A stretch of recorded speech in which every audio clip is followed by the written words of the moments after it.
Welcome to our show. Today what I have is a full review of the 13-inch MacBook Pro with Retina display. So just in case you missed my unboxing video earlier, here it is again in about 15 seconds. And basically what you get in the box is a power adapter, an AC wall plug, a power cord, some manuals, some Apple stickers, and also a cleaning cloth. Oh, and of course, the MacBook Pro itself. So let's start with design. It has a height of 1.8 centimeters, a width of 31.4 centimeters, a depth of 21.9 centimeters, and it weighs approximately 3.4 pounds, so we can say 3.5 pounds. It has an aluminum unibody design, and overall the fit and finish of this product is just really good. Apple makes their notebooks feel really high-end and premium. And if you've ever touched a MacBook Pro before, then you know what I'm talking about. And as far as features go, starting on the left-hand side, we have an SD-XC card slot. We have an HDMI port, and we have a USB 3 port. On the left side, we have a MagSafe 2, 1 and 2 Thunderbolt 2 ports, a USB 3 port, a headphone jack, and we also have dual microphones on this side. Here's a look at the bottom of the Mac Pro. We have 4 rubber feet or pads, 1, 2, 3, and 4. On the bottom of this Mac Pro, you have 10 Torx screws to take a look inside, and that's pretty much all you're going to be doing is looking inside, because a lot of the components inside this Mac Pro are either glued or soldered in, and that is a bad thing on Apple's part. Bad Apple. So as far as upgrading the Mac Pro by yourself goes, it's not looking good. Apple pretty much wants you to upgrade the Mac Pro when you buy it and have them do it for you right off the back and spend more money. Bad Apple. Bad Apple. But to be fair, most people don't upgrade their MacBook Pro anyway, and right off the back, even the most base model, which is the one that we have, is pretty awesome and pretty fast right when you buy it with the stock configuration. So good Apple, I guess. On the left, we have some vents so this thing can breathe, release some heat, and we have some vents on the right as well. Now this particular Mac Pro we have the very base model, which starts at $1,299. It features a 2.4 gigahertz dual-core Intel Core i5 processor with turbo boost up to 2.9 gigahertz, 4 gigs of RAM, 128 gigabytes of PCIe flash storage, Intel Iris graphics, Wi-Fi 802.11, Bluetooth 4.0, and the included operating system at the moment is OS X Mavericks 10.9, which includes a huge bundle of free software. And this particular base MacBook Pro can be configured up to $1,899. But if you get the highest end 13-inch spec model, you can actually configure that one up to $2,699. So opening up the MacBook Pro, you are greeted with a very familiar layout. You have a chiclet style backlit keyboard, which is very responsive. You can raise or lower the brightness of the keyboard.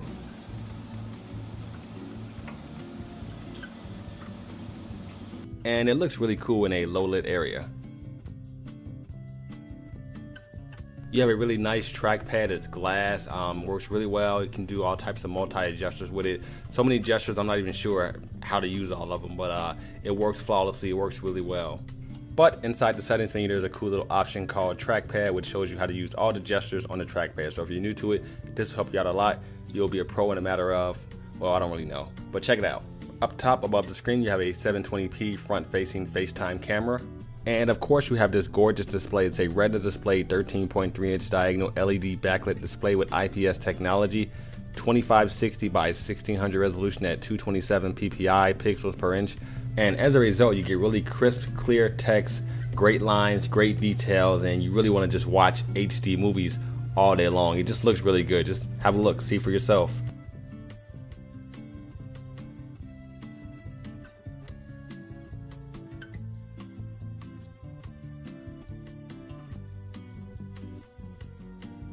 Right here I have the camera pretty close to the display, and as you can see, you don't lose much detail at all, and it's just hands down one of the best looking displays on the market. It's really great for photographers and video editing. As far as performance goes, I used a few benchmarking apps to give you kind of an idea what some real world tests might be like. So right here we have NovaBench, and we got a score of 595. Using Blackmagic, our write speed stayed right around 300 and our read speed stayed right around 680. Using Geekbench 2, we got a single core score of 2,200 and a multi-score of 4,418. And last benchmarking app we're going to use is Cinebench. It's going to take a look at your CPU and your GPU. It's going to show you how your system processes moving graphics and also how your system processes still high resolution pictures. Or at least give you an idea so you can do some comparisons. We got an OpenGL score of 11.12 and a CPU score of 180. And if you look in the bottom left hand corner, you can see how it stacks up against other machines. And as far as real world performance goes, I played a couple of games. The games run really smooth on this thing. I downloaded them right out of the App Store. And then also doing things like multitasking or editing in iMovie. I didn't edit in Final Cut Pro in this particular one, but I did do some editing in iMovie, some pretty heavy editing as well. And everything ran pretty well. And in this situation right here, I pretty much have every application open on the MacBook itself. And as you can see, it's still running pretty smooth. And you're probably wondering, well, how loud is the fan or how hot does it get? Well, I did some tests with that as well. Check this out.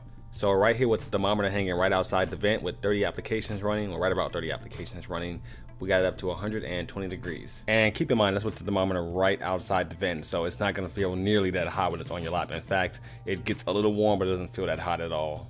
Now, with the fan at full speed, our decibel reader goes all the way up to 55. Now, keep in mind, that's with the decibel reader right above the actual fan vent itself. And I still have all 30 applications still going, but standing 3 feet away, you can still barely hear the fan. And most of the time you barely notice that it's even on. But right here I'm pushing it to the limit for the sake of the video.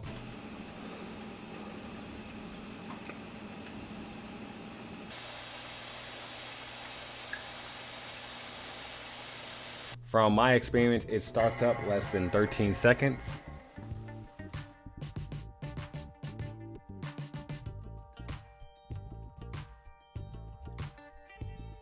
And it takes right around 17 seconds to shut completely down.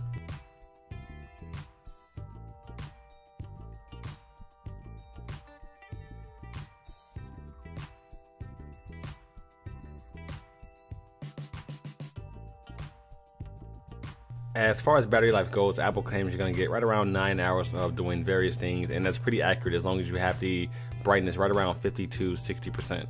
So in conclusion, this is a great notebook. It's extremely portable and fairly light.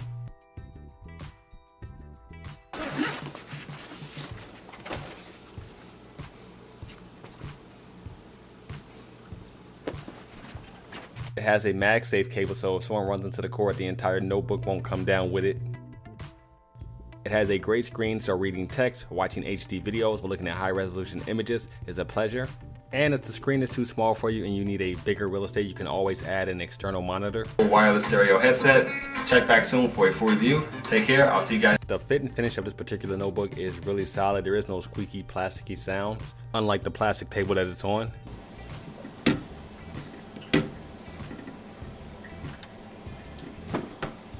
Now for the bad. And I only have 2 things bad to say about it. One is the speakers. They're just not that good, but they're okay. But you kind of expect that in a notebook anyway. We have the Sony PlayStation Gold Wireless Stereo headset. Okay, so we have the Sony PlayStation Gold Wireless Stereo. And the last and final thing is you can't upgrade this machine yourself. If you want it upgraded, you pretty much have to do it at the point of purchase, and that can be pretty expensive. So that kind of sucks, but that's kind of what's going on with these new thinner notebooks where everything's kind of glued or either soldered in. It's not impossible to get into this thing and to do some things, but it just makes it extremely difficult.